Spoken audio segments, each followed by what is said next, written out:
vous saluons ce matin dans le nom précieux du Seigneur Jésus-Christ.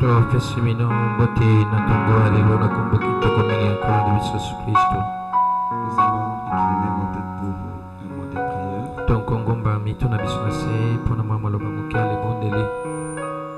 Seigneur Jésus-Christ, nous voici de nouveau au tabernacle.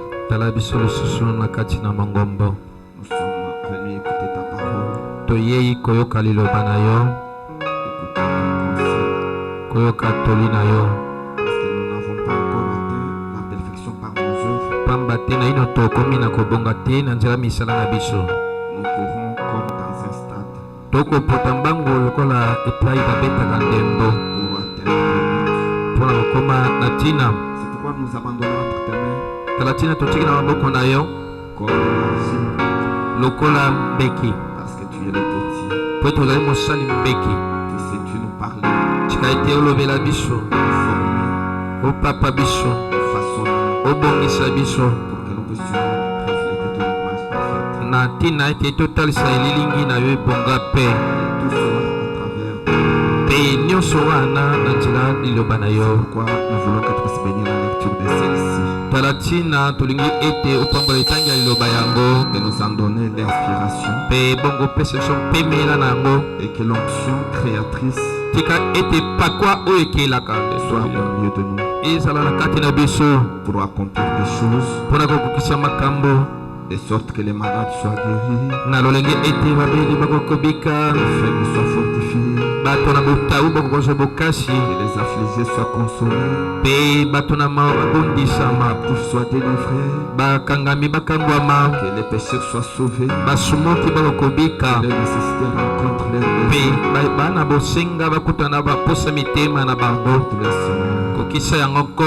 Au nom de Jésus-Christ. Amen. Ok, ainsi pendant que nous sommes debout, il est pratiquement 11h30.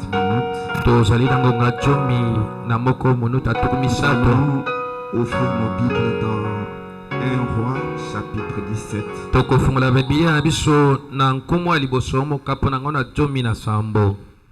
Nous lirons du premier verset jusqu'au verset 16.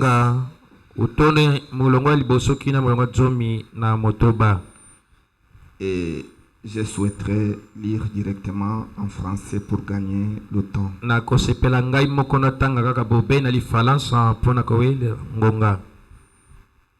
Élie le Tisbite, l'un des habitants de Galade, dit à Akab: L'Éternel est vivant, le Dieu d'Israël, dont je suis le serviteur. Il n'y aura ces années-ci ni rosée ni pluie, sinon à ma parole. Et la parole de l'Éternel fut adressée à Élie en ces mots: Pars d'ici, dirige-toi vers l'Orient et cache-toi près du torrent des Kérite qui est en face du Jourdain.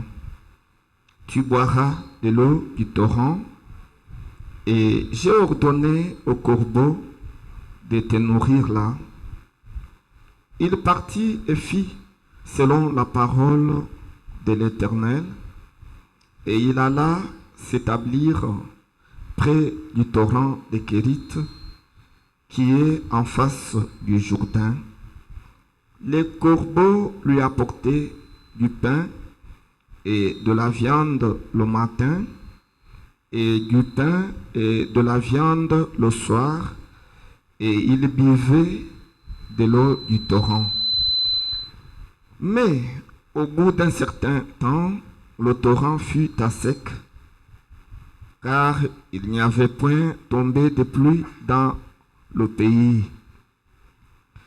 Alors la parole de Dieu lui fut adressée en ces mots: Lève-toi, va à Sérepta, qui appartient à Sidon, et demeure là.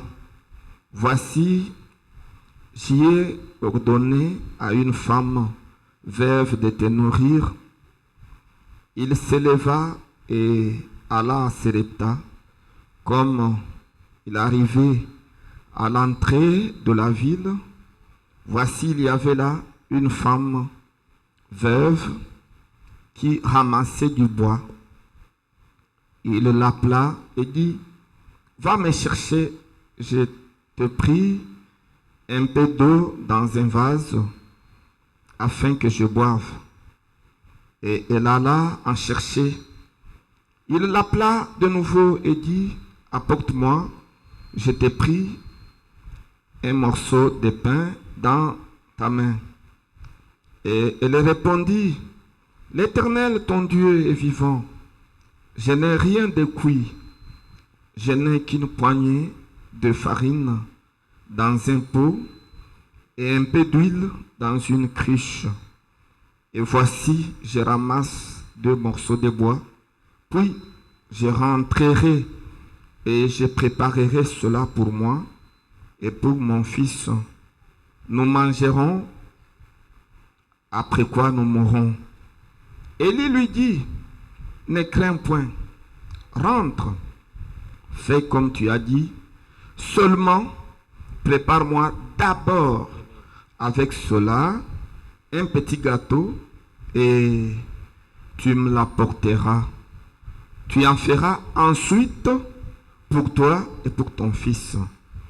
Car ainsi parle l'Éternel, le Dieu d'Israël, la farine qui est dans le pot ne manquera point et l'huile qui est dans la cruche ne diminuera point, jusqu'au jour où l'Éternel fera tomber de la pluie sur la face du sol. Elle alla, et elle fit selon la parole d'Élie.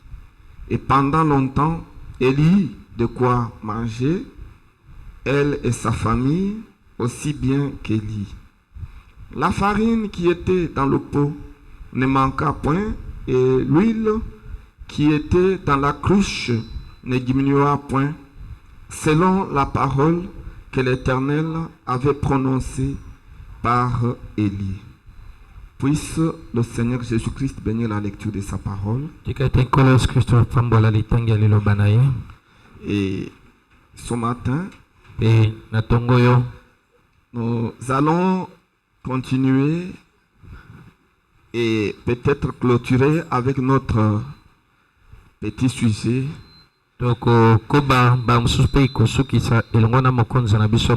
que nous avons intitulé les œuvres qui accompagnent la foi.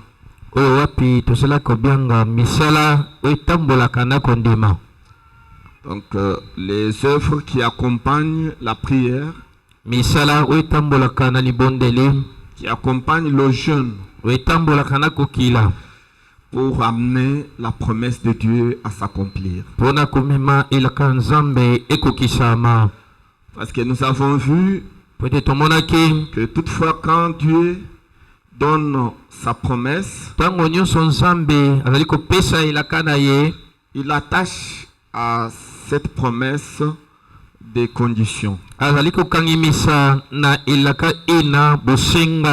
Et il demande aux hommes de remplir les conditions. C'est alors que lui entre en scène pour accomplir ses promesses. C'est pourquoi le prophète a déclaré que toutes les promesses de Dieu dépendent toujours de certaines conditions. Et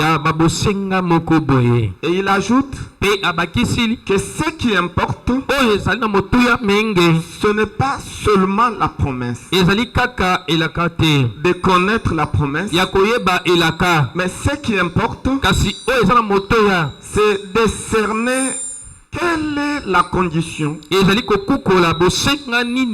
sous laquelle se trouve la promesse. Et c'est quand vous remplissez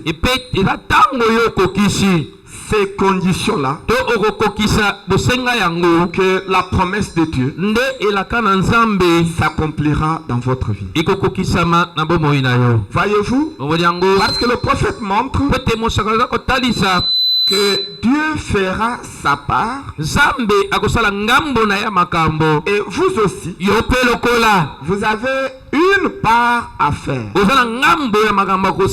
Voyez-vous, et souvent nous fermons l'œil à ce qui concerne notre part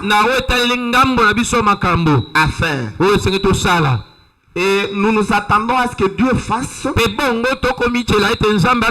le tout pour nous. Et le prophète dit que Dieu ne fera rien et il ne fait pas tout gratuitement. Non, il y a toujours quelque chose que vous devez faire. Voyez-vous, il faut savoir cela. Et c'est sur ça que nous sommes en train d'insister. Comme Paul l'a dit, que dans les moments favorables, tout comme dans les moments non favorables, insister.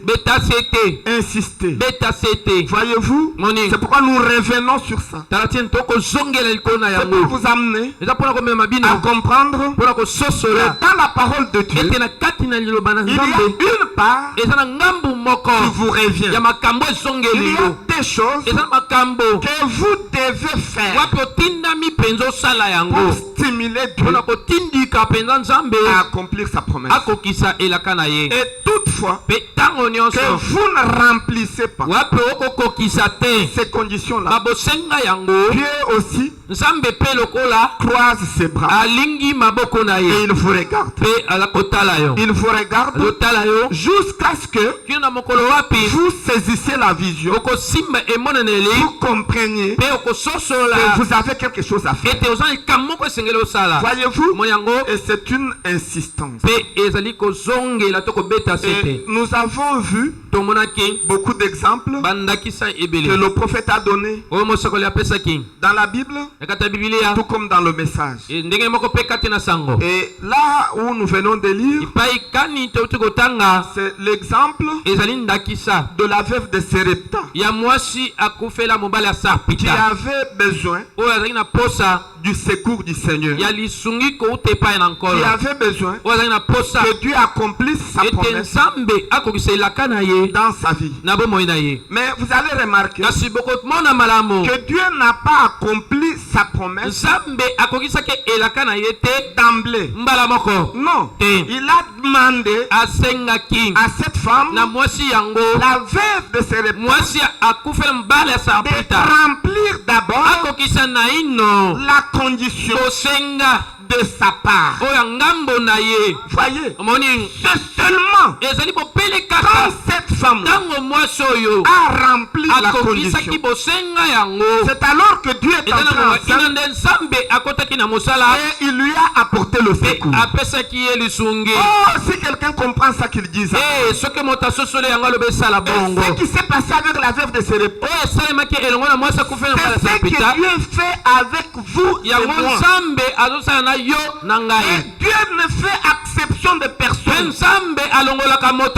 Et s'il a exigé à la veuve de Serepta de remplir la condition, écoutez peuple de Dieu, il nous demande aussi, vous et moi, de remplir les conditions. Alors, vous verrez la promesse de Dieu s'accomplir. Et vous verrez la gloire de Dieu. Car toutes les promesses de Dieu liées aux bénédictions dépendent toujours de certaines conditions. Oh, la scène se passe en Israël. C'était pendant le règne du roi Akab. Akab était l'un des rois dont le règne n'a pas été apprécié par Dieu. Et il y a des raisons poussé Dieu à détester Akab. Entre autres raisons, cet homme avait épousé une femme étrangère du nom de Jézabel, qui était une païenne. Et cette femme avait introduit l'idolâtrie en Israël au moyen de sa mauvaise religion, qui était le dieu de Baal. C'est ainsi que Dieu avait envoyé un prophète du nom d'Élie, l'Otisbite, pour blâmer Akab. Parce que toutefois que Dieu se rend compte que son peuple est plongé dans l'idolâtrie, il envoie un prophète avec l'esprit d'Élie pour redresser son peuple. L'esprit d'Élie, c'est l'esprit qui redresse le peuple. Voyez pourquoi? Car lorsque Dieu pense au ciel, sur la terre, il faut qu'il y ait un homme appelé un prophète qui est censé exprimer les pensées de Dieu. Dieu a vu que c'est Akab qui a commis un forfait. Et Jézabel était dans la maison royale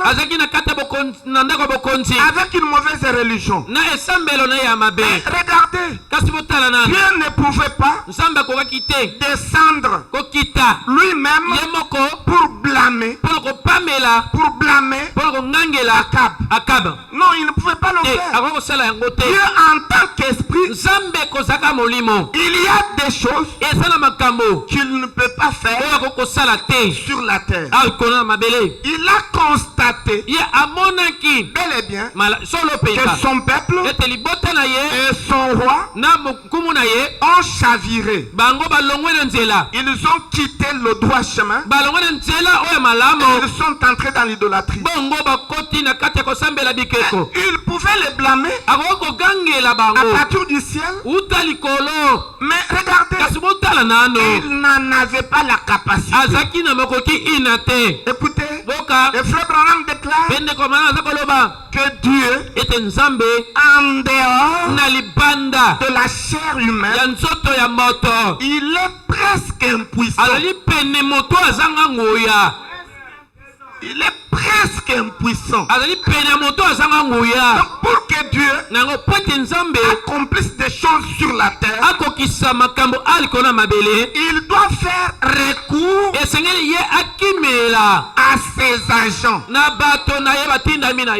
Et ces agents qui sont des hommes. Voyez-vous, Dieu en tant qu'esprit, Dieu en tant que la colonne de feu, Dieu en tant que la nuée de gloire, ne pouvait pas blâmer Akab.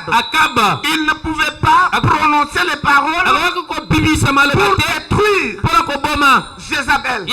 Mais il a fallu qu'il trouve un homme sur la terre au travers de cet homme. Dieu allait blâmer Akab et sa femme. Et l'homme que Dieu a trouvé, c'était Élie l'Otisbite. Oh peuple de Dieu, c'est ce que Dieu a toujours fait. Toutefois, que Dieu aimera accomplir quelque chose sur la terre, soyez-en certains, il utilisera un homme. Et faites attention aux hommes que Dieu envoie. Oh, je me sens religieux. Même quand Jésus-Christ annonce son retour. Alléluia. Oh, un jour, dans Luc na Luka chapitre 18, alors que Jésus devrait quitter la terre, il y a une chose qui dérangeait Jésus, qui l'a intrigué. Jésus savait qu'il allait mourir, mais cela ne le dérangeait pas. Jésus savait qu'il allait être enterré, mais cela ne le dérangeait pas. Parce qu'il savait que le troisième jour, il va ressusciter. Ça ne dérangeait pas Jésus. Mais il y a une chose qui dérangeait Jésus. Il s'est posé la question. Et il posait la question à ses disciples. Il posait la question en se disant, quand je vais monter et partir, un jour je reviendrai. Et il posait la question, est-ce que je trouvais la foi sur la terre? Je me sens bien. Et il disait, le Fils de l'homme, quand il reviendra, trouvera-t-il la foi sur la terre? Et Frère Branham interprète cette écriture dans le message intitulé Sentinelle. Qu'en est-il de la vie? Je me sens religieux. Dans notre âge, Dieu nous a donné une seule sentinelle. C'est Branham. C'est la sentinelle de l'âge. C'est l'aigle de Malachie 4. C'est lui qui est placé sur le lieu élevé. C'est lui qui voit le danger de loin. Et il nous avertit. Voyez-vous, c'est lui. Et il a interprété cette écriture. Et il a dit que Jésus voulait se poser la question de savoir, quand je reviendrai, est-ce qu'il y aura des gens sur la terre qui vont me voir et qui vont me croire? C'est ça. Parce qu'il savait que quand il reviendrait, il sera la parole. Alléluia. Amen. Est-ce qu'il y aura des gens pour croire? Est-ce qu'il y aura des gens pour reconnaître que celui-ci c'est Jésus? Et Frère Branham dit, quand Jésus revient dans sa seconde venue, il sera le Dieu incarné. Il ajoute, il dit, il sera ici sous la forme de son épouse. Alléluia. Je me sens religieux. Je me sens très bien. C'est pourquoi Frère Branham dit, parfois certains frères nous comprennent mal. Frère Branham dit, et si Jésus revenait avec son corps cicatriciel, je ne le croirais pas. Il dit non. Quand Jésus revient, il sera la parole incarnée. Maintenant, il faut qu'il y ait des gens sur la terre pour le voir, pour croire. Oh, je me sens religieux. Est-ce que vous l'avez vu? Est-ce que vous l'avez reçu? Jésus-Christ est la parole. Il est la parole. Voyez? Parce qu'il ne fait rien en dehors de ce qu'il fait à travers les hommes. Voyez-vous? Le frère Branham fait même une déclaration que même dans le millénium. Les gens pensent que dans le millénium, Dieu va dresser une grande table. Une grande table. Et puis nous aurons chacun un siège autour de la grande table. On va remplir la terre. Et puis Jésus aussi sera sur son trône à côté de la table. Là il est assis. Nous sommes tout autour là. On nous apporte la nourriture. Et on met là-bas un peu de haricots, un peu de viande, un peu de céleri, la salade. Et puis chacun mange. Qu'est-ce que tu préfères, frère? Moi j'aime la viande de la vache. Alors on apporte la viande de la vache. Nous sommes dans le millénium.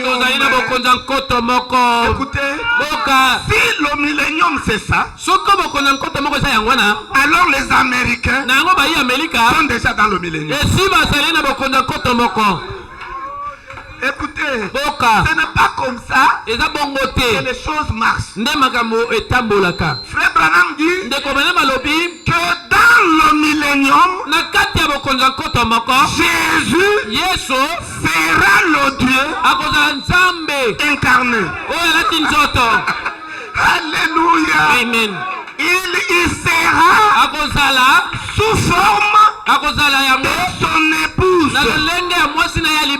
Et c'est cette épouse-là qu'on appelle la nouvelle Jérusalem.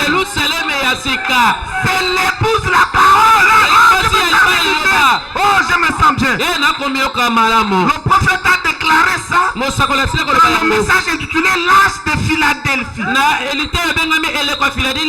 Il dit la nouvelle Jérusalem qui descend d'en haut, qui est parée comme une femme pour répondre à l'appel de son mari. La nouvelle Jérusalem là, ce n'est pas une ville comme Kinshasa.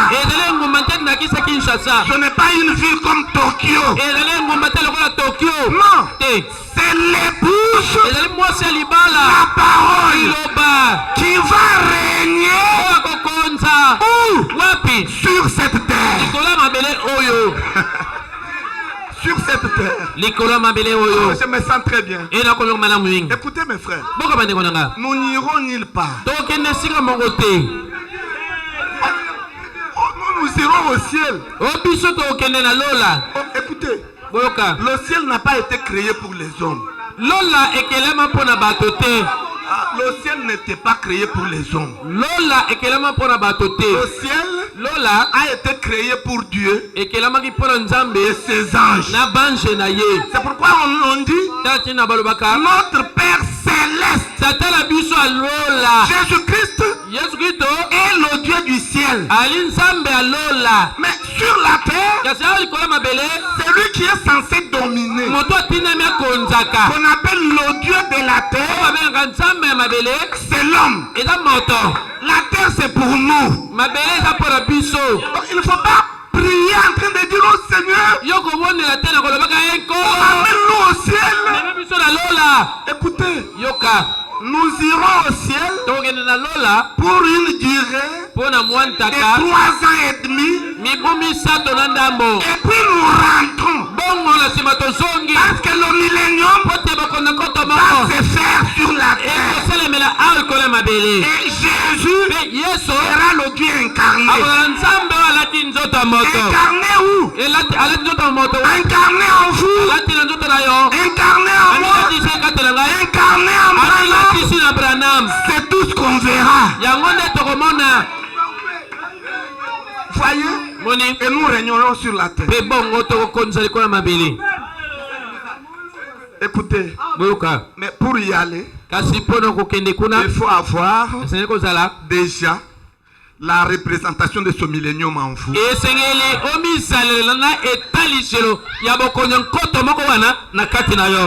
que vous n'irez pas à moins que vous ayez déjà le millénium en vous. Que vous ayez déjà l'enlèvement, l'éternité, la résurrection en vous. Et alors, ça va se matérialiser. Si quelqu'un a compris ça, qu'il dise Amen. Parce que c'est la parole qui accompagne tout ça. Ce n'est pas nous. C'est ce que le prophète est en train de dire. Est-ce que quelqu'un croit dans le prophète ici? Le prophète déclare que quand la parole viendra, la parole contient en elle le millénium et tous ceux qui s'en vont s'en vont avec. C'est contenu dans la parole. Et ça va se matérialiser. Oh, je me sens très bien. Mais ce n'est pas ça notre question de ce matin. Nous voulons tout simplement vous dire que Dieu ne fait rien sur la terre en dehors de ce qu'il fait à travers des hommes. Voyez-vous, remarquez, il prend Moïse et il lui donne le pouvoir de délivrer son peuple. Et puis Moïse arrive à la mer Rouge et puis il se trouve dans un embarras parce que devant c'était la mer Rouge et derrière c'était l'armée de Pharaon et de part et d'autre il y avait la montagne et la vallée. Et puis les enfants de Dieu ont commencé à pleurer. Ils se sont mis à pleurer. Oh Moïse, tu nous as trahis. Et puis quand Moïse a vu que les enfants de Dieu pleuraient, lui aussi a commencé à pleurer. Oh Seigneur, maintenant qu'est-ce que je vais faire? Qu'est-ce que je vais faire? Et puis Dieu est descendu. Il dit, ce que tu fais, ça m'énerve. Écoutez, toutefois quand vous êtes en difficulté et que vous vous mettez à pleurer, vous énervez Dieu. Dieu n'aime pas de pleureurs. Voyez-vous, et il a descendu, il a dit, mais je t'ai donné le plein pouvoir. Et tout ce que tu prononces, je vais l'accomplir. Tu as créé les mouches. J'ai accompli ça. Tu as changé l'eau en sang. J'ai fait ça. Mais devant la mer Rouge, tu commences à pleurer. Mais tu as le pouvoir. Prononce la parole. Alors qu'il lui a dit, Moïse mon serviteur, pourquoi crier? Parle. Pourquoi crier? Parle. C'est la même attitude que vous avez. Voyez-vous, devant des situations, vous pleurez. Écoutez, à la place de pleurer, parlez. Nous sommes dans un temps où Dieu, pour accomplir des choses, il a besoin de votre parole. Il vient accomplir ce que vous exprimez par votre bouche. Voyez, il a dit à Moïse, mais tu as dans ta main quoi? J'ai mon bâton. Place le bâton. Et puis Moïse a placé le bâton. Et puis le fleuve s'est fendu en deux. Et ils ont traversé à sec. Voyez, pourquoi crier? Parler. Voyez, c'est comme ça. Dieu ne pouvait pas descendre pour ouvrir la mer sans que Moïse ne fasse quelque chose. Non.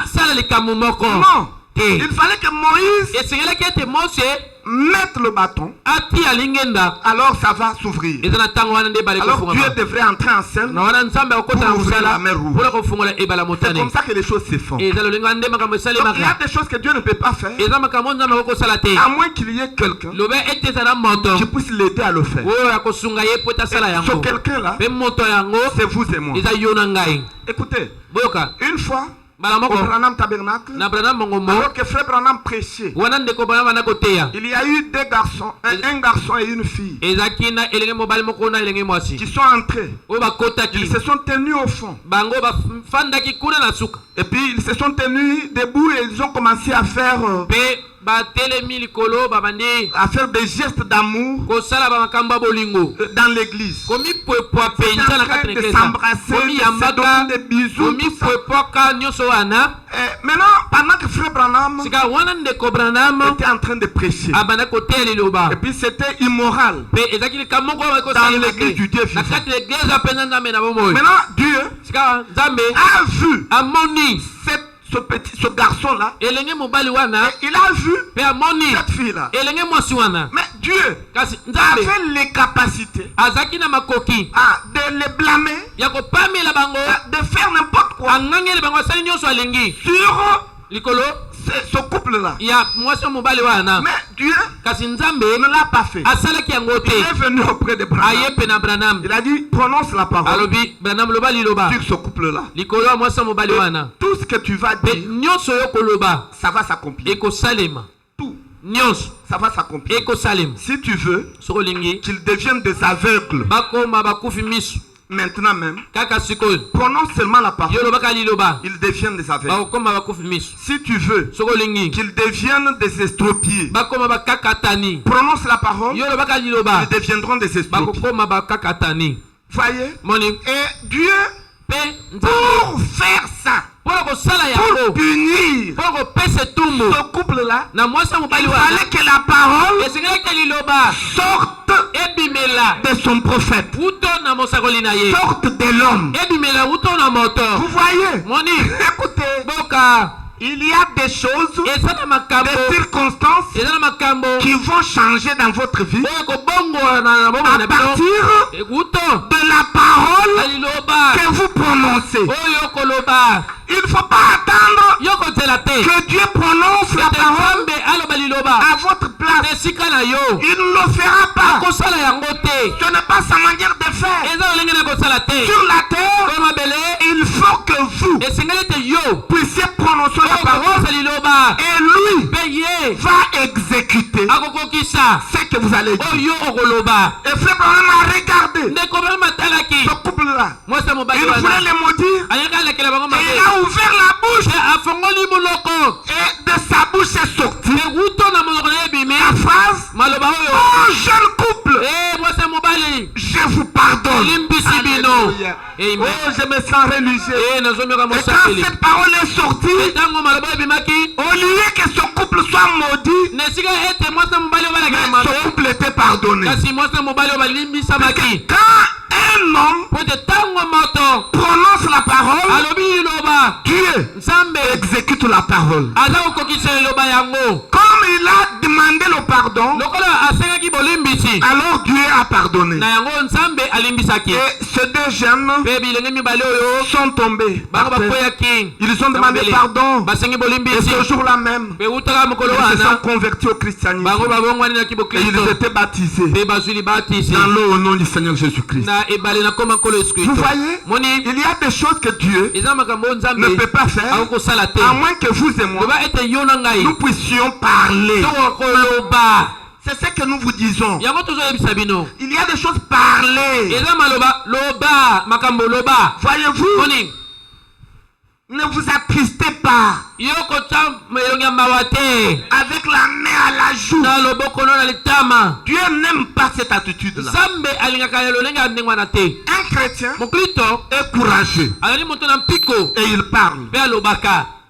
Voyez-vous, les choses se feront de cette manière. Toujours par l'homme. Si quelqu'un croit ça, qu'il dise Amen. C'est comme ça que Dieu fait les choses. Voyez, et il le fait comme ça. Oh, je me sens très bien. C'est ce qu'il avait fait avec Élie le Tishbite. Dieu ne pouvait pas blâmer Akab à partir du ciel, mais il devrait recourir à l'homme, son agent. Et c'est ce qu'il a fait. Vous m'excuserez, j'ai perdu mes données. Alors, c'est ce qu'il avait fait. Et c'est ce qu'il continue à faire. Donc faites attention. Vous êtes le temple de Dieu. En réalité, ce que Dieu veut faire, il le fera par vous et pour sa gloire. Voyez-vous, il le fera par vous et pour sa gloire. C'est pourquoi il l'a fait à travers d'Élie le Tishbite, qui était un prophète à cette époque-là, un prophète de Dieu à cette époque-là. Et il est allé dans le pays et le prophète montre dans la prédication intitulée Soyez certains de Dieu. Il est allé dans ce pays-là, au devant de Akab, et puis il a prononcé la parole, et Dieu a honoré sa parole. Et c'est ça. Et le prophète montre que au lieu que Élie s'arrête à maudire Akab, qui était le fauteur des désordres, ainsi que sa femme Jézabel, au lieu de s'arrêter à eux, mais lui est allé au-delà, et puis il a demandé que le ciel ne produise plus de l'eau, il n'y a pas de pluie, il n'y a pas de rosée. Et il a même ajouté, sinon à ma parole. Voyez? Et puis la nature a obéi à ce qu'Élie avait prononcé. Si vous êtes avec Dieu, ce que vous prononcez, Dieu va l'exécuter. Frère Branham dit que quand Élie a prononcé cette sentence, c'était sous la colère. Parce qu'il dit que la faiblesse d'Élie, c'était la colère. C'est quelqu'un qui était colérique. Tout comme Moïse, sa faiblesse, c'était la colère. Et Frère Branham aussi, sa faiblesse, c'était la colère. Jusqu'à ce que Dieu le délivre. Voyez-vous, c'était ça la faiblesse d'Élie. Et sous la colère, il a prononcé la parole. Et Dieu a honoré cette parole parce que c'était un prophète. Et même vous aussi, quand vous êtes sous la colère, ne prononcez pas n'importe quelle parole. Voyez-vous, parce que ça va s'exécuter. Et quand vous prononcez la parole, Dieu descendra pour accomplir ça. Si c'est une bonne parole, ce sera une bénédiction. Mais si c'est une mauvaise parole, vous voyez ce que vous allez créer. vous allez créer des dégâts. C'est pourquoi contrôler votre manière de parler. Voyez-vous, parce que vous êtes des représentants de Dieu sur la terre. Est-ce que quelqu'un comprend ça? Vous voyez, et il a prononcé la parole. Et puis il y a eu sécheresse. Et Dieu lui a dit, comme ça tu peux aller au torrent de Kérit. Et il s'est rendu là-bas. Il y avait le corbeau qui lui apportait du pain et de la viande le matin, du pain et de la viande le soir. Parfois on se demande d'où provenaient ces choses. On ne sait pas. Parce que Dieu, c'est un Dieu aux possibilités illimitées. Est-ce que les corbeaux avaient des cuisines pour cuire des pains et préparer la viande et faire le sandwich, apporter ça à Élie? C'est non-sens. Voyez-vous, la Bible n'explicite pas. C'est pourquoi les religieux comme les témoins de Jéhovah ne croient pas à ça. Un témoin de Jéhovah lui dit que les corbeaux venaient avec le pain, avec sandwich, il donnait à Élie et Élie mangeait. Non, ça ne passe pas. Il ne croit pas. Parce qu'intellectuellement, ce n'est pas possible. Parce qu'un corbeau, c'est un oiseau, il n'a pas de cuisine. Voyez-vous? Mais comment cela se fait-il? Les choses de Dieu, c'est spirituellement qu'on en juge. Que ce qui est impossible aux yeux des hommes, cela est possible à Dieu. Voyez-vous, nous ne savons pas. Tous les corbeaux prenaient ces choses. Mais ce qui est vrai, c'est que les corbeaux ont nourri Élie. Vous aussi, ayez la foi en Dieu. Ne vous souciez pas du lendemain. Le Dieu qui nourrit les oiseaux du ciel, il prendra soin de vous. Ne vous posez pas de questions. Qu'est-ce que je vais manger demain? De quoi je vais me vêtir? Le Dieu qui a vêtu les oiseaux, il est capable de vous vêtir. Vous ne manquerez pas de vêtements. Vous ne manquerez pas la nourriture. Parce que le bonheur et la grâce nous accompagneront tous les jours de notre vie. L'or et l'argent nous appartiennent. Nous sommes les co-héritiers du royaume avec notre Seigneur Jésus. Tout nous appartient. Et quoi nous soucier? Parlons et nous verrons Dieu en train de faire. Oh, je me sens religieux. Je me sens très bien. Je peux voir Frère Branham dans la forêt. Alors qu'il avait besoin des écureuils, il était allé pour chasser les écureuils. Il n'y en avait aucun. Et il a entendu la parole venir et dire, tu peux parler. Et si tu parles, les écureuils viendront. Écoutez, peuple de Dieu, Dieu pouvait mettre tout simplement les écureuils là-bas. Mais il ne l'a pas fait. Et il lui a demandé, toi parle. Toi parle. Et quand il a parlé, alors les écureuils sont venus. Vous devez parler. Voyez-vous, n'ayez pas peur des sorciers. Il y a des gens qui ne sont peurs, même des chats et des souris qui se promènent dans la maison.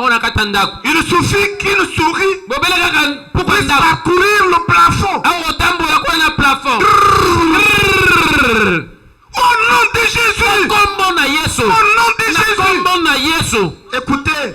Vous avez peur de qui? S'il y a des petites puissances qui puissent exister dans l'économie de Satan, c'est la sorcellerie africaine. Et pour ça, moi je ne prie même pas. Parce que je sais que j'ai la parole. Et la parole prendra soin de moi. Et je n'ai peur d'aucun sorcier. Quand il viendra, il rencontrera la parole. Et la parole va l'éliminer.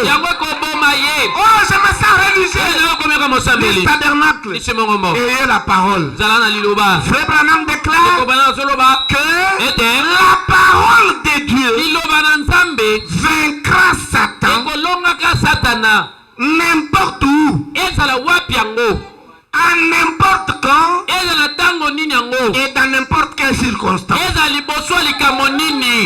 Même si vous allez dormir sans prier, mais si vous avez la parole dans votre cœur, cette parole-là vaincra Satan. Oh, je me sens religieux.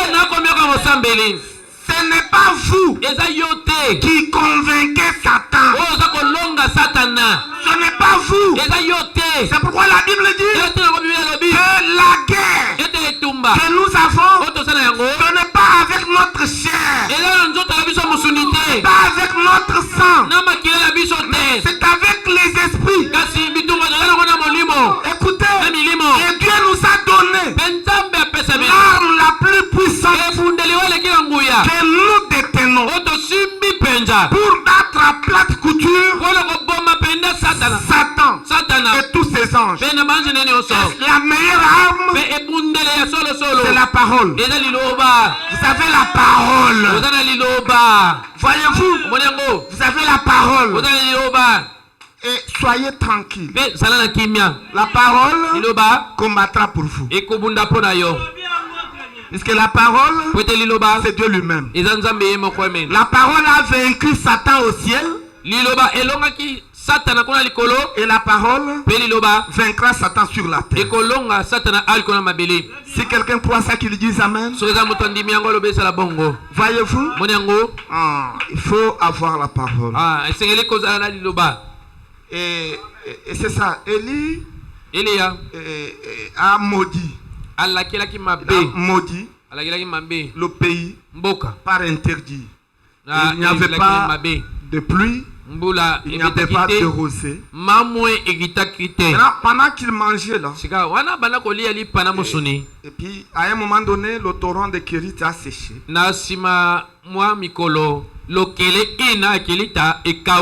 Et puis Dieu est venu. Il lui a dit, maintenant tu peux aller dans la ville de Serepta.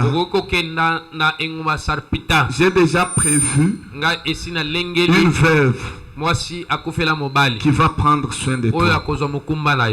C'est alors qu'Élie s'est dirigé là. Très tôt matin, il entre dans la ville. Voyez, Élie était un bout d'homme. Il n'était pas géant. Il avait une longue barbe. Il avait des petits yeux. Il était chauve. Et il avait beaucoup de poils. Son visage, les poils qui cachent ses petits yeux et sa petite bouche. C'est ce que le prophète donne comme description sur Élie.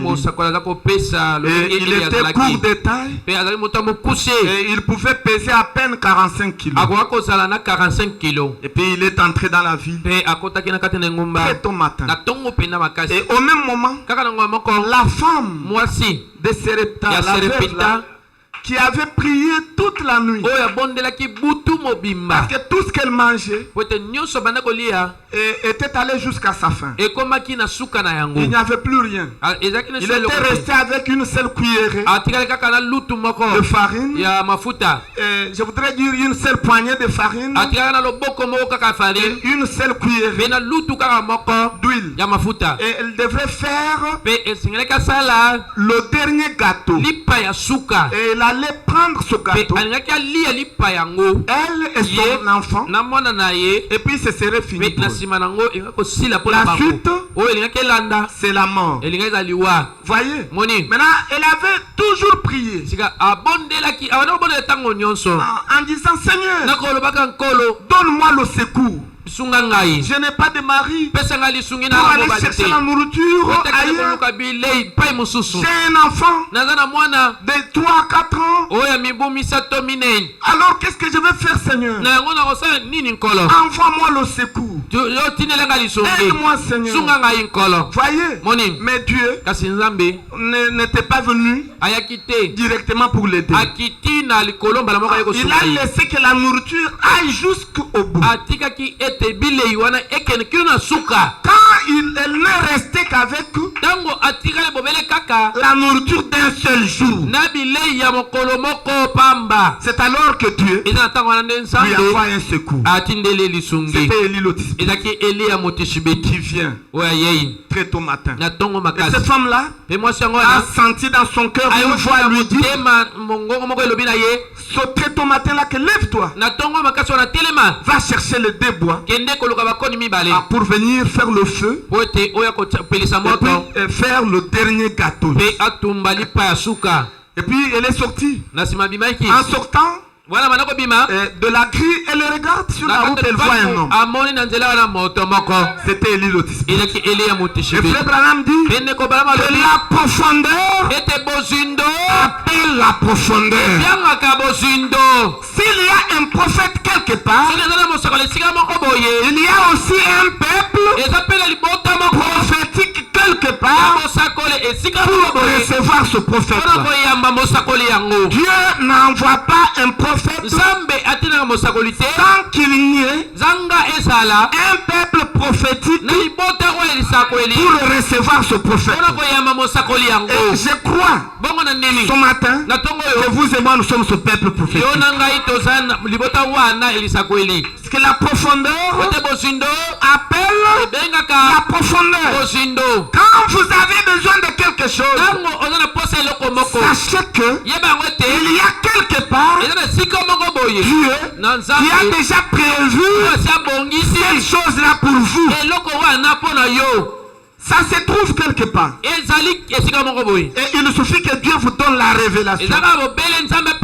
Vous verrez même l'endroit où se trouve la chose. Voyez-vous, la profondeur appelle la profondeur. Êtes-vous malade? Sachez que quelque part, il y a celui qui guérit toutes les maladies. C'est le Seigneur Jésus-Christ. Le frère Branham dit, quand vous êtes malade, rappelez-vous toujours que Jésus a déclaré que je suis l'Éternel qui vous guérit de toutes les maladies. Et il a déclaré que le châtiment qui nous donne la paix est tombé sur son fils. Et par ses meurtrissures, nous sommes guéris. Écoutez, à chaque maladie, il y a un remède. Parce que la profondeur appelle toujours la profondeur. Vous manquez l'argent, il y a quelqu'un qui est capable de vous donner l'argent. C'est le Seigneur Jésus-Christ. Il est le rémunérateur de ceux qui le cherchent. Soyez comme cette femme-là. Madame de Serepta. Malgré que tout ne marchait pas, elle a prié. C'est comme si Dieu a fait le sourd d'oreille. Elle n'entendait rien. La situation ne faisait que s'empirer. Mais néanmoins, elle est restée attachée à la parole de Dieu. Oh peuple de Dieu, même si vous priez et que les choses ne changent pas, restez attaché à la parole. Voyez, elle s'est dit que toi Dieu, tu existes et tu es le rémunérateur de ceux qui te cherchent. Voyez-vous, Dieu existe. Il vous connaît mieux que vous ne vous connaissez vous-même. Il connaît très bien votre problème. Écoutez, et vous faites comme cette femme-là. Déclarez que je continue à croire que tu existes et tu es le rémunérateur de ceux qui te cherchent. Oh, et vous verrez la gloire de Dieu. Ne faiblissez pas. Comme certaines personnes, quand les choses ne marchent pas, la première chose à sacrifier, c'est l'église. Frère, tu ne viens pas à l'église. Je n'ai pas d'argent pour payer le transport. Je n'ai pas payé le loyer. On a chassé mes enfants à l'école. Alors je reste à la maison jusqu'au jour où Dieu va me bénir. Et lâche. Et Dieu gardera dans cette situation-là jusqu'au jour où tu comprendras que Dieu existe et qu'il est le rémunérateur de ceux qui le cherchent. Quand les choses ne marchent pas, Frère Abraham dit, venez à l'église, venez écouter la parole de Dieu, et la parole que vous écoutez va changer les circonstances et les moments. Voyez-vous, ça va changer. C'est la parole qui va changer. Mais vous restez à la maison. Non, vous allez demeurer longtemps dans cette épreuve-là. Voyez-vous, Dieu n'aime pas cette attitude-là. Voyez, cette femme est sortie. Elle devrait ramasser les deux bois, les deux morceaux de bois. Et le prophète explique, ça représente la croix de Jésus. Alléluia. Amen. C'est pourquoi nous avons la croix de Jésus dans notre église. Ça ne doit pas manquer.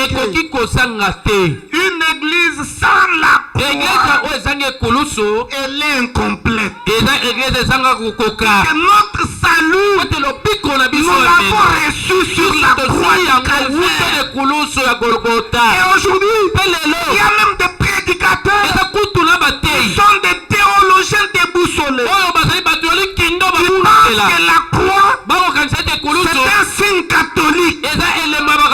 Non, la croix, c'est l'emblème du christianisme. Notre religion est basée sur la croix. Et ça n'a pas commencé quand Jésus est né ou est mort sur la croix. Même avant Jésus, la croix était là.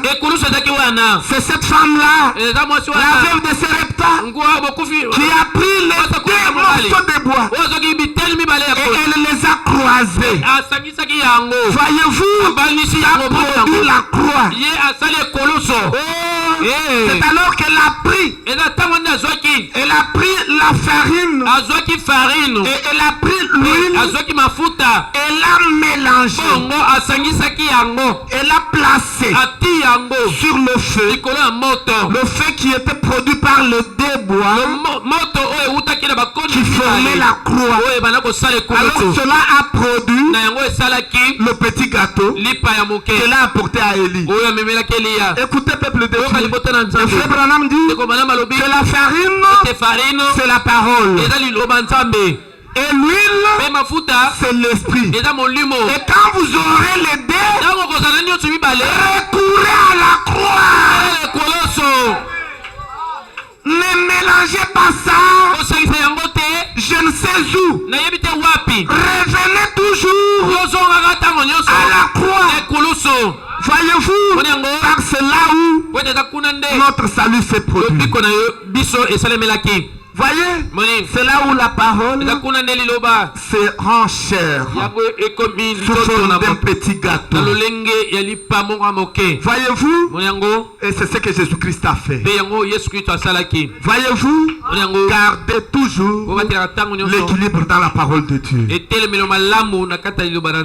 Tout ce que nous faisons, nous le faisons au nom du Seigneur Jésus-Christ. Voyez-vous, car c'est lui qui a payé le prix pour nous. Voyez, il était symbolisé dans l'Ancien Testament et il a accompli ça dans le Nouveau. Et aujourd'hui, nous continuons à croire en lui. Est-ce que quelqu'un croit en Seigneur Jésus-Christ? Oui, il est le même hier, aujourd'hui et éternellement. Voyez, et cette femme, maintenant, Élie lui dit, bonjour, tantine. Dis bonjour. Dis, apporte-moi de l'eau, j'ai soif. Et puis la femme est entrée. Elle a pris de l'eau. Lui a donné. Puis Élie a bu. Après avoir bu, il dit non, maintenant apporte-moi un gâteau. Un gâteau, j'ai faim. Et je voudrais manger. Alors la femme lui dit, tu es le seul qui ne connaît pas ce qui se passe dans cette ville. Il n'y a ni pluie, ni rosée. Il y a un prophète qui a maudit cette nation. Et puis nous n'avons pas de pluie. Nous n'avons pas de rosée. Et la femme ne savait pas que la personne qui avait arrêté la pluie était devant elle. Alors mais toi tu ne connais pas ça. Il y a un prophète de Dieu qui a arrêté la pluie. Alors tu viens me demander le pain, le gâteau. Je vais prendre ça où? Je ne suis resté qu'avec une poignée de farine et une seule cuillerée d'huile. Je voudrais faire ça. Je suis sorti juste pour prendre ce bois et crier ça. Et nous allons manger moi et mon fils et ensuite nous allons mourir. Et Élie lui a dit, ce que tu as dit est vrai. Mais rentre, fais d'abord et ensuite tu le feras pour toi et pour ton fils. Frère Bam dit, cette femme n'a pas hésité. Quand il a entendu seulement ce que lui a dit, elle a senti dans son cœur que c'est Dieu qui lui parle. Et elle n'a pas hésité. Et c'est ce qu'il dit au paragraphe 96 de la prédication Élie et l'offrande de farine. Et nous pouvons lire par là et pour voir la conversation, comment ça s'est passé. Maintenant, 96. Maintenant, Élie lui dit, seulement prépare-moi d'abord un petit gâteau. Et le prophète dit, n'est-ce pas étrange qu'un homme demande à une veuve qui se meurt la dernière poignée de farine qui lui reste dans la maison alors qu'elle a un enfant mourant. Et Branham dit, Dieu fait des choses si étranges. Et il dit, prépare-moi d'abord un. Et la femme pensa, elle a pensé, elle a dit, vous savez, la Bible dit que nous avons reçu des étrangers, car en exerçant l'hospitalité, nous avons logé des anges, ne sachant pas ce que nous faisions. Eh bien, je le ferai, dit-elle. Elle n'a pas hésité. Elle s'est dit, non, cet homme, est étrange. Même si je suis resté avec un petit rien, mais je voudrais obéir à ce qu'elle m'a dit. Écoutez, un chrétien, toutefois quand il entend la parole de Dieu par la bouche du prophète, cela stimule son cœur. Il reconnaît ça. Quand un prophète parle, les prédestinés reconnaissent ça. Mais ceux qui ne sont pas prédestinés ne reconnaîtront pas. C'est comme si c'était du bruit. Voyez-vous? Parce que la parole, quand elle sort, elle est destinée aux prédestinés. Est-ce que vous êtes des prédestinés? Y a-t-il des prédestinés dans cette salle? Cette veuve de Sarepta, qui était une croyante de même nature qu'Élie, a reconnu que cet homme-là n'était pas un homme ordinaire. Elle a dit, je vais tout simplement prendre, je vais faire ce gâteau-là, même s'il faut que nous puissions nous mourir, nous allons mourir. Et Frère Branham dit que c'est juste.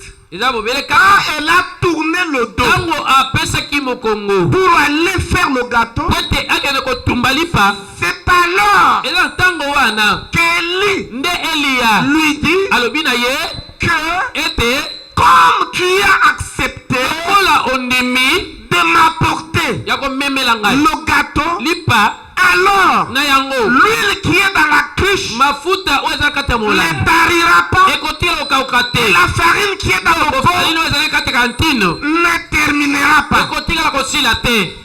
Voyez, jusqu'à ce que la pluie revienne sur la terre. Et Frère Branham dit, cette femme s'est sentie heureuse. C'est ce qu'il dit au paragraphe 98. Et comme elle s'est retournée, elle dit, oh là là, c'était cela la plus grande consolation qu'un croyant ait jamais écouté. Quelle consolation! Ainsi dit le Seigneur, c'est la parole qu'elle attendait. Ainsi dit le Seigneur, le pot ne se videra pas, et la couche ne tarira pas, jusqu'au jour où Dieu enverra la pluie sur la terre. Voyez-vous, la parole d'un prophète, c'est une consolation. C'est une consolation. C'est la parole d'un prophète, c'est le ainsi dit le Seigneur. C'est le ainsi dit le Seigneur. C'est la parole de Dieu. Et c'est une parole d'honneur. Ça ne faillit pas. C'est ce que cette femme attendait. Elle a entendu ça. Elle a compris qu'elle avait affaire à un prophète. Et qu'elle n'avait pas affaire à un homme ordinaire. Voyez-vous, le prophète dit, il pose la question, quelle leçon pouvons-nous en tirer? Quelle leçon nous pouvons tirer de cette scène ici? Et le prophète répond à cette question. Cherchez d'abord le royaume de Dieu et sa justice. Les autres choses seront données par-dessus. Voyez, c'est ça la leçon que nous tirons de cette situation. Maintenant le prophète pose la question, comment puis-je savoir, Frère Branham, comment puis-je savoir que je cherche d'abord le royaume de Dieu et sa justice, et que les autres choses viendront par-dessus? Comment puis-je le savoir? Et le prophète répond, il dit, la seule chose que je sais. Mettez Dieu à la première place et avancez. Voyez, c'est ça. Cherchez le royaume de Dieu. C'est quand vous mettez Dieu en première place dans tout ce que vous faites. Il dit sacrifier, mélanger l'huile, mélanger la parole et l'esprit. Et mettez-vous vous-même sur la croix et dites, mais voici Seigneur. Écoutez, le prophète déclare, donnez à Dieu la première place en toutes choses. Donnez à Dieu la première place. Et cette femme a donné à Dieu la première place et Dieu l'a secouru. Voyez-vous, il n'y a pas de bénédiction à moins que vous remplissiez au préalable les conditions exigées par Dieu. Apportez-moi d'abord le gâteau et alors je te bénirai. Et écoutez, si cette femme-là, la femme de Serepta, avait refusé de donner le gâteau, c'est fini. Élie allait rentrer avec les bénédictions. Et le secours de Dieu ne pouvait pas lui parvenir. Écoutez, il faut faire ce que Dieu vous demande de faire. Mettez Dieu en première position dans tout ce que vous faites. Alors vous aboutirez au bon endroit. Au paragraphe 5, il dit, car, ainsi dit le Seigneur, la cruche d'huile ne s'épuisera point et le pot ne se videra point jusqu'au jour où le Seigneur Dieu enverra la pluie sur la terre. Écoutez, et la femme sut à ce moment-là que c'était le prophète de Dieu qui lui parlait. Oh, et comme son cœur il tressaillit, elle a senti une grande joie. Elle a rentré vite faire ce petit gâteau et le lui apporter.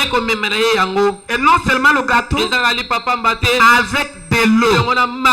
Et quand elle venait, sa main tremblait.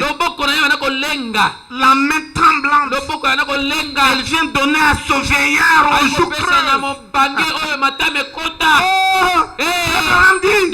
La femme savait que Dieu était venu lui prêter secours au moyen d'un petit morceau de pain. Oh, une courte phrase, mais qui dit beaucoup de choses.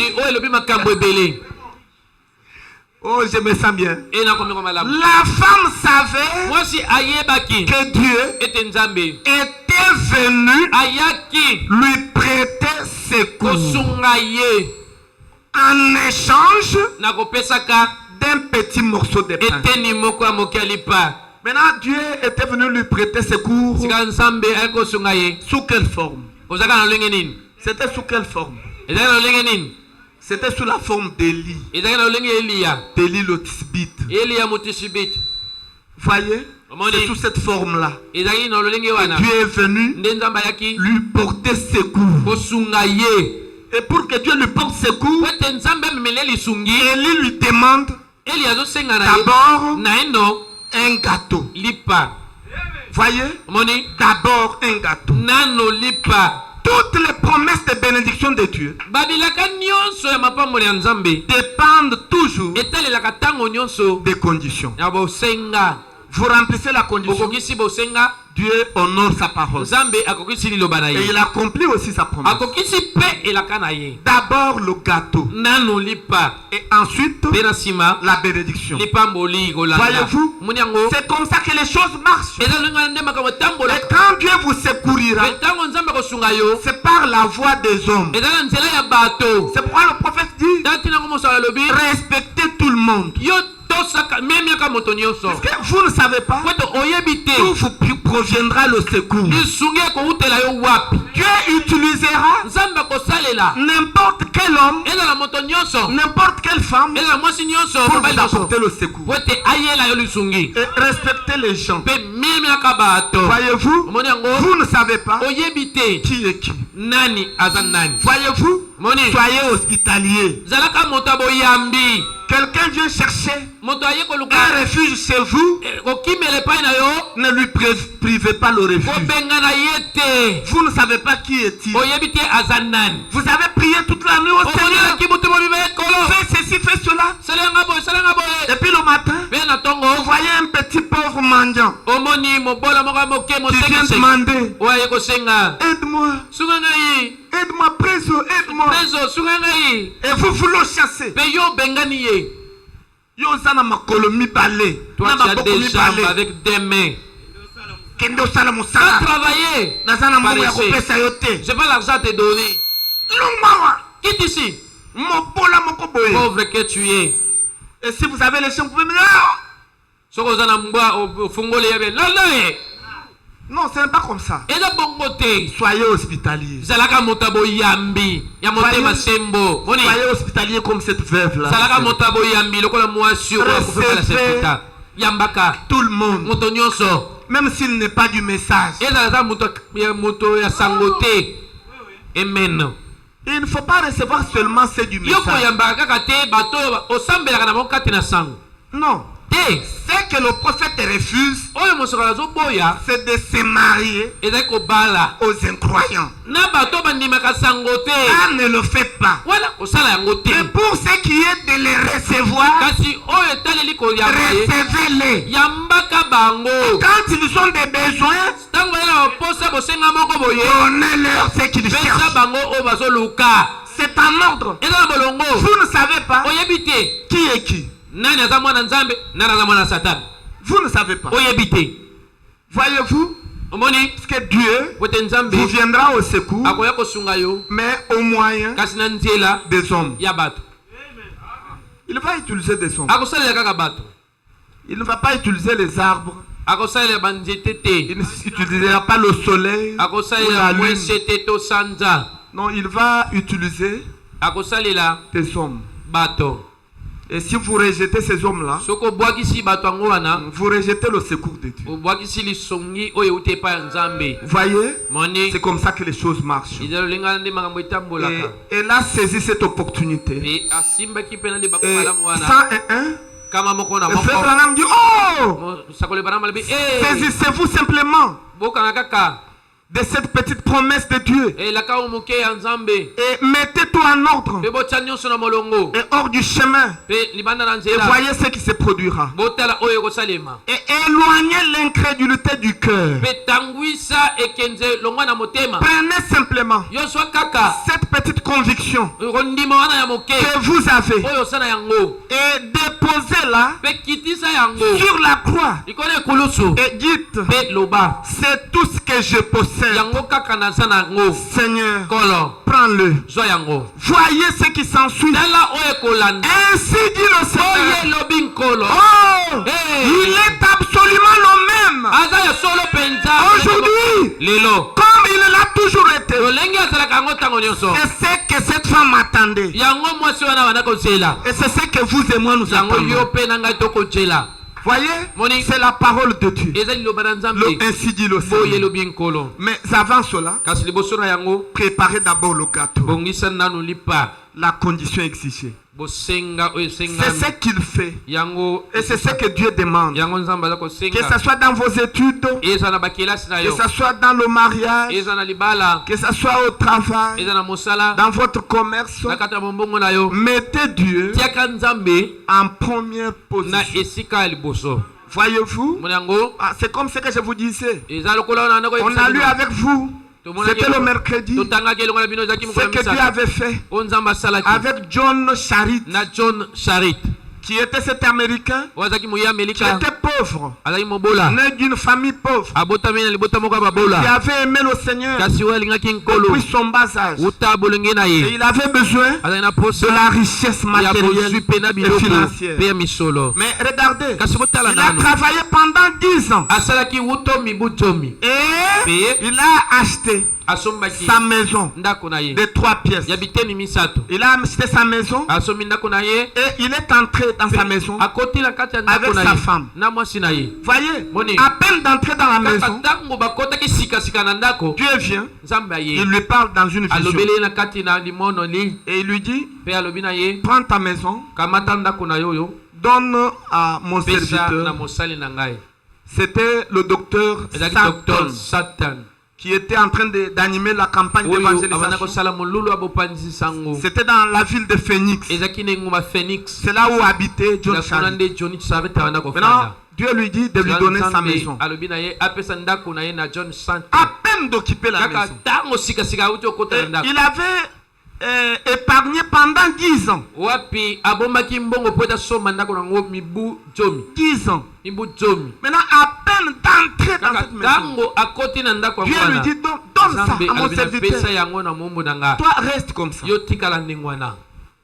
Et puis, quand il s'est réveillé, il a dit, c'est Dieu qui m'a parlé. C'était tellement clair. Quand Dieu te parle dans une vision ou dans un songe, c'est clair. Ce n'est pas comme un cauchemar. C'est très clair. Et s'il comprend que vous n'avez rien saisi, il revient avec la même chose. Il peut même répéter ça 3 fois pour éveiller votre attention. C'est pourquoi faites attention. Dieu vous parle d'une façon, tantôt de l'autre.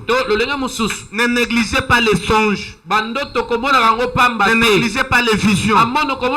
C'est le langage de Dieu. Et quand vous négligez, c'est fini, vous sortez de la volonté de Dieu. Et vous continuez à patauger dans la boue. Voyez-vous, faites attention.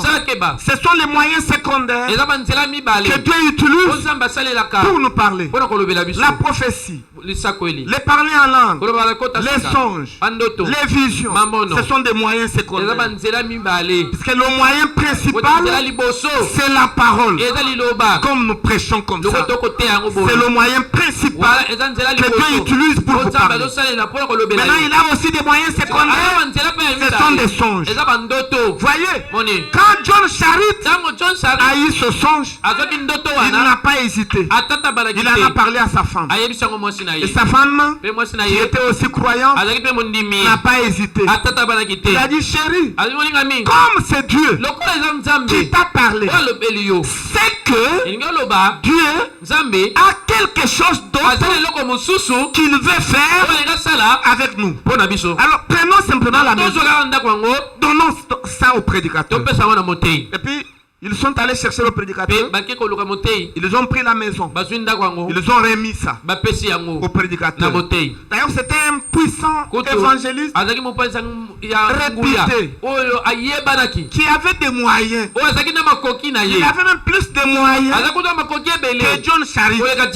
Mais Dieu demande à John Charit de lui donner sa maison.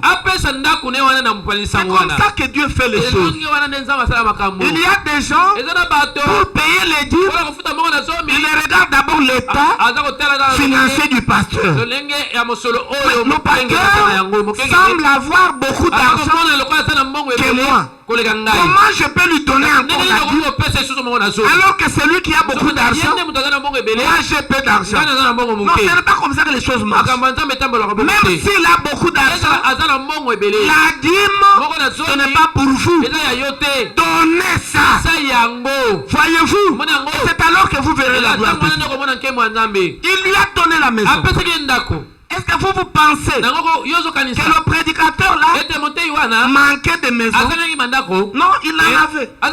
Mais c'est tout simplement une condition que Dieu avait attachée à la promesse de bénédiction pour John Charit. Vous voulez être béni financièrement, matériellement, prends d'abord ce que tu as, donne à mon prédicateur. Le frère Branham dit, si seulement John Charit s'était opposé à cette vision-là, il resterait pauvre toute sa vie. Mais comme il a obéi à la vision, il est devenu riche. Vous savez, il a donné la maison, il a pris sa femme, ils sont allés habiter dans le garage chez une dame qui était multimillionnaire. Ils ont occupé le garage. Ils ont demandé, est-ce que nous pouvons habiter ici? La femme a dit, habiter, pas de problème. Et ils ont fait toute une année au garage.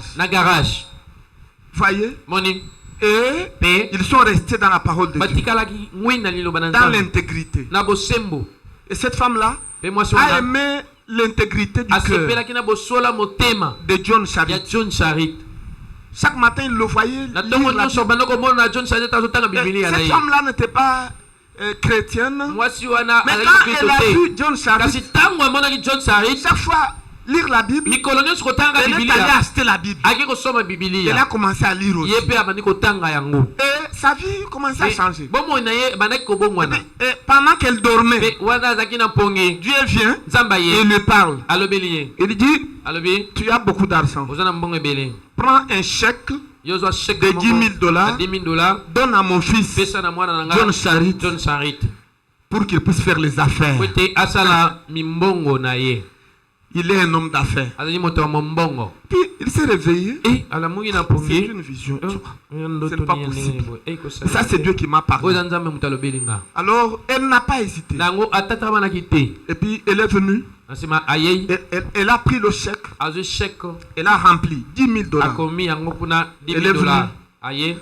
John, Dieu m'a dit de te donner cet argent et pour faire les affaires. Lui n'était pas un homme d'affaires. Mais il lui dit c'est pour faire les affaires. Et puis John Charit a reçu ça. Et puis il ne savait pas quoi faire avec.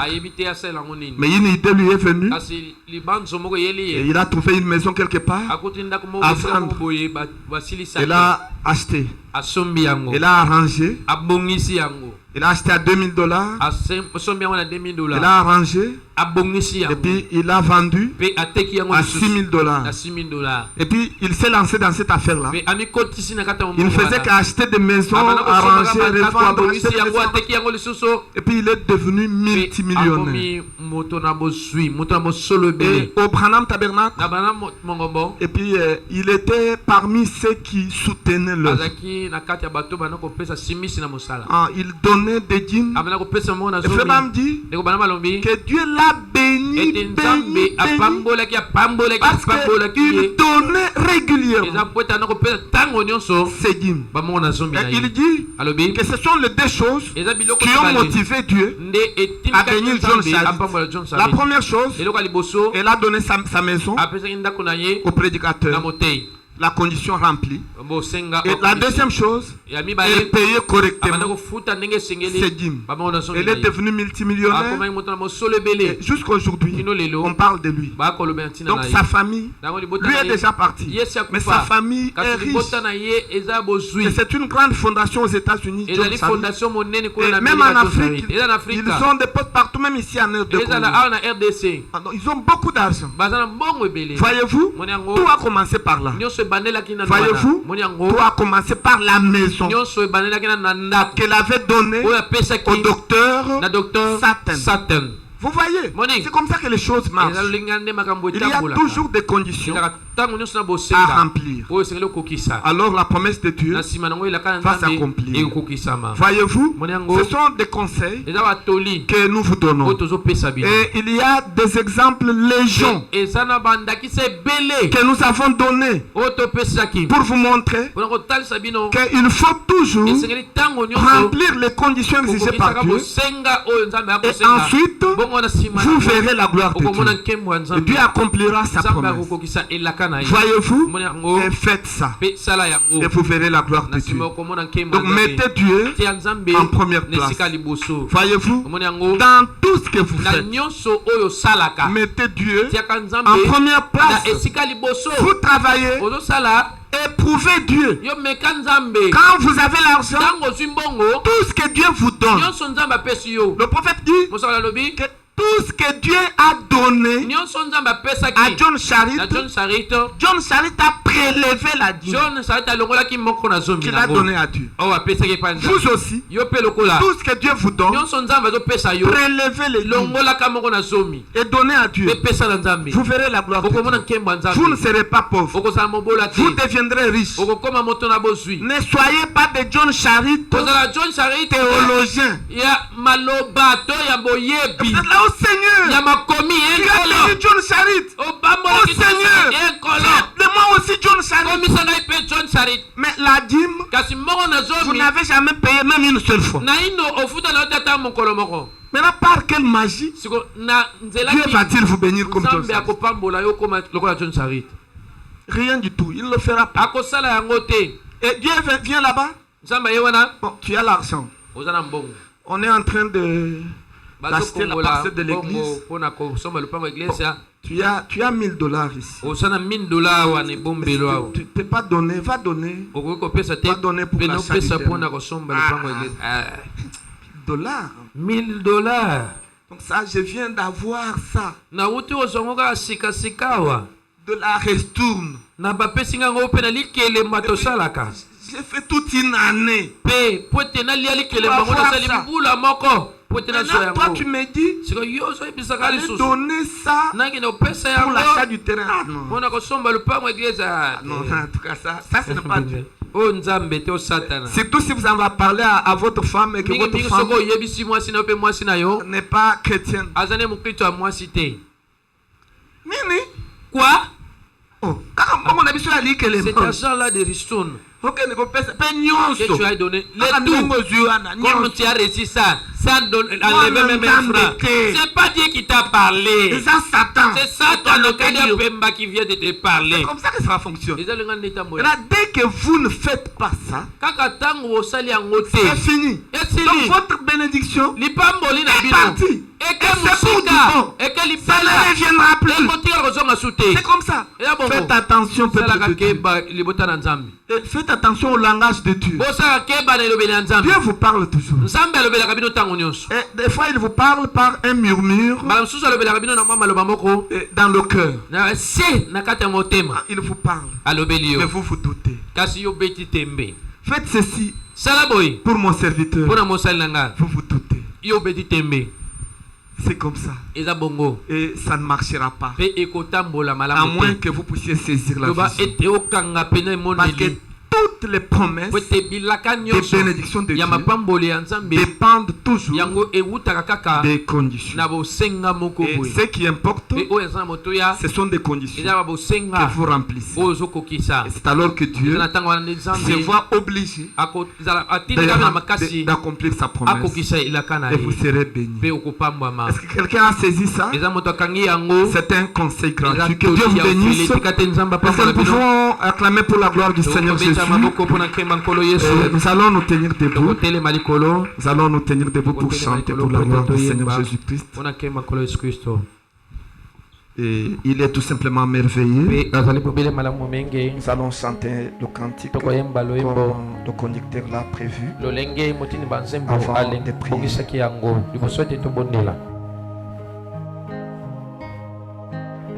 Un chrétien, je crois être.